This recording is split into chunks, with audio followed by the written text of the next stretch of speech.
the editorial board of the New York Times, once again, our oil oligarchs running the Bush family are oligarchs in America. It's one of our oligarchic families, one of our very, very, very wealthy and powerful families.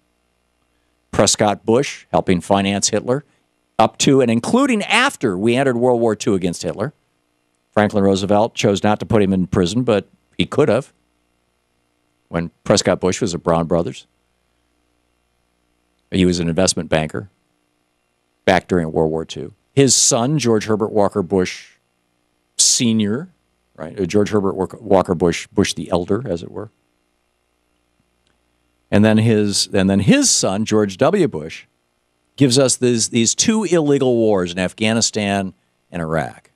And you got this American Sniper movie and all this hullabaloo about, is it good or bad? Well, it wouldn't have happened if we hadn't had an illegal war. We wouldn't have 500,000 dead Iraqis if we hadn't had an illegal war. There would be no Al-Qaeda in Iraq if we hadn't had an illegal war. Afghanistan wouldn't be a wreck. In late December, as they do every few months, American military officials in Kabul sent a trove of data to the Office of the Special Inspector General for Afghan Reconstruction, writes the editorial board of the New York Times for its quarterly report. Over the years, such figures have told an often dispiriting story about Washington's enormous investment in Afghanistan security forces, and they go through all this stuff. Now, keep in mind, we're spending hundreds of billions of dollars in Afghanistan, a country whose GDP before we invaded them was $2 billion a year, the entire country. If we simply gave them $100 billion, they could catapult into the 21st century and modernity. But instead, we blew up their country, and now we're rebuilding it. And who's making the money? Our contractors. But it turns out that we're no longer going to get to see the results of this.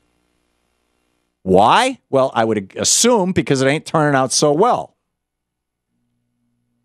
Which brings me to Angelina Jolie, yesterday in the New York Times. She says, I have visited Iraq. This is titled A New Level of Refugee Suffering. This is why George W. Bush should be in the docket in The Hague, charged with war crimes. And Dick Cheney and Condoleezza Rice and all our buddies. She says, I have visited Iraq 5 times since 2007, and I've seen nothing like the suffering I'm witnessing now. In almost 4 years of war, nearly half of Syria's population of 23 million people has been uprooted. Within Iraq itself, more than 2 million people have fled conflict and terror unleashed by extremist groups.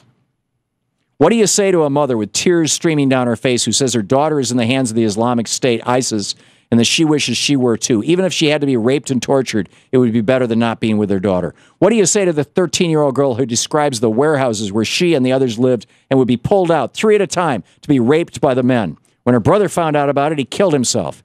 How can you speak to a woman your own age who looks you in the eye and tells you that her whole family was killed in front of her and that she now lives alone in a tent with minimal rations? In the next tent, I met a family of 8 children, no parents, father killed, mother missing, most likely taken. 19-year-old boy is the sole breadwinner.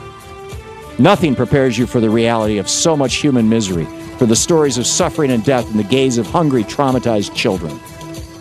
Angelina Jolie, writing from Iraq in the New York Times yesterday. Brought to you by the Bush administration. Right? We had no business invading Iraq.